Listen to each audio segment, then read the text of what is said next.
मीरपुर नाम के शहर में तेजस अपनी पत्नी नीरू के साथ रहता था। पति पत्नी दोनों ही नौकरी करते थे। एक दिन तेजस गांव अपनी माँ के पास फोन करता है।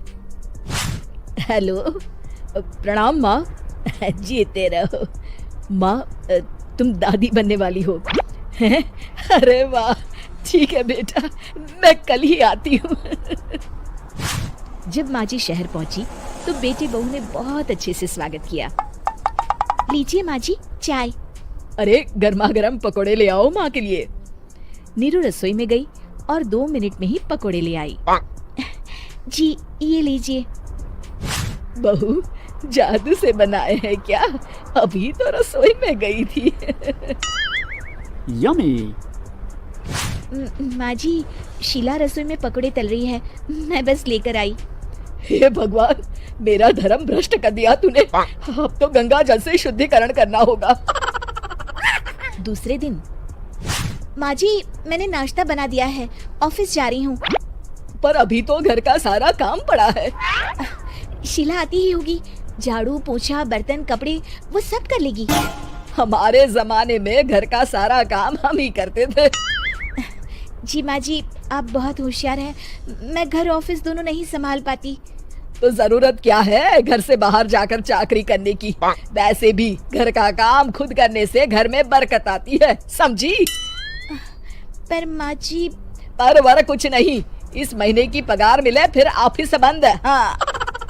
रात को नीरू तेजस से कहती है, सुनिए जी, माँ जी बोल रही थी कि मैं नौकरी छोड़ दूं। वैसे ठीक ही तो है, अभी तुम्हें आराम की जरूरत है। फिर भी आराम कहाँ, शीला को छुड़ाने के लिए बोल रही थी। तो अब 24 घंटे में इतना काम तो कर ही सकती हो। पर जॉब पसंद है मुझे, घर पर मन नहीं लगेगा। अगले दिन जब दोनों ऑफिस के लिए निकल रहे थे, मेरी तो कोई कीमत ही नहीं है इस घर में। माँ जी आजकल महंगाई बहुत है, रहन सहन भी बदल गया है, दोनों नौकरी करते हैं तभी ठीक रहता है। अच्छा, तू कहना क्या चाहती है? मेरा बेटा तुझे बिठा के खिला नहीं सकता? तू ही इस घर का खर्च चला रही है, हैं? नहीं माँ जी, मेरा वो मतलब नहीं था। मतलब खूब समझती हूँ, ये बाल धूप में सफेद नहीं किए मैंने। हाँ। अब तो ये रोज का काम हो गया था। तेजस भी रोज की झिकझिक से परेशान हो गया था। एक दिन उसने कहा, नीरू, वैसे भी तुम्हें मैटरनिटी लीव मिलने वाली है, तो अभी से ही छुट्टी ले लो। पर क्या, मेरी सैलरी अच्छी खासी है। आखिर नीरू ने रिजाइन कर दिया। जब बच्चा हुआ तो घर में सब बहुत खुश हुए। कुछ दिनों बाद तेजस फाइल देख रहा था। क्या हुआ तेजस, कुछ परेशान लग रहे हो? हाँ, वो हमारी जितनी सेविंग्स थी वो तो हॉस्पिटल में और छठी के फंक्शन में खत्म हो गई है नीरू। और अभी वैसे मंदी चल रही है तो मैं बोल रही थी कल मुन्ना को हेपेटाइटिस का टीका लगवाना है। नीरू, क्या पोस्टपोन नहीं कर सकते? नहीं जी, बिल्कुल नहीं। अब तेजस को समझ में आ रहा था कि उससे गलती हुई है। पैसों की कमी का असर घर के माहौल पर भी पड़ रहा था। अगले दिन, बेटा मेरा चश्मा और ये दवाइयाँ ले आना, पर्चा देते हुए माँ जी ने कहा। जी। तेजस, मुन्ना के लिए दूध का डिब्बा और डायपर भी ले आना, और ये किराने के सामान की लिस्ट है, इसे भी लाना है। तेजस गुस्से में लिस्ट मरोड़ कर फेंकता है और चिल्लाता है, पैसे क्या पेड़ पर उगते हैं? ये ले आना, वो ले आना। अरे पर ये जरूरत का सामान ही है। वो गुस्से में बिना कुछ कहे ऑफिस चला गया।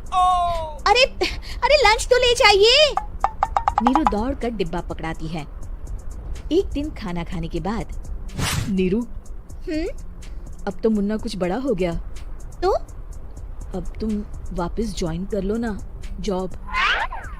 पर इस रिसेशन में जॉब मिलना बहुत मुश्किल है। ट्राई तो करो। फिर मुन्ना? माँ जी है ना, और एक फुल टाइम मेड भी लगा लेंगे। पर माँ जी, उन्हें तो पसंद नहीं। तभी माँ जी वहाँ आ जाती है और प्यार से नीरू के सर पर हाथ फेरते हुए बोलती है, अब मेरी समझ में आ गया बहू, पहले के और अब के समय में अंतर है। तुम काम शुरू करो, मुन्ना की जिम्मेदारी मेरी। मेरी प्यारी माँ जी। ये कहकर नीरू उनके गले लग गई। शिक्षा, परिवर्तन संसार का नियम है। हमें भी समय के साथ चलना चाहिए। उम्मीद है कि आपको हमारी ये कहानी पसंद आई होगी। कृपया हमारे चैनल को सब्सक्राइब करें और सभी अपडेट्स के लिए बेल आइकन जरूर क्लिक करें। और हाँ, वीडियो लाइक और शेयर करना मत भूलिएगा। Bye bye.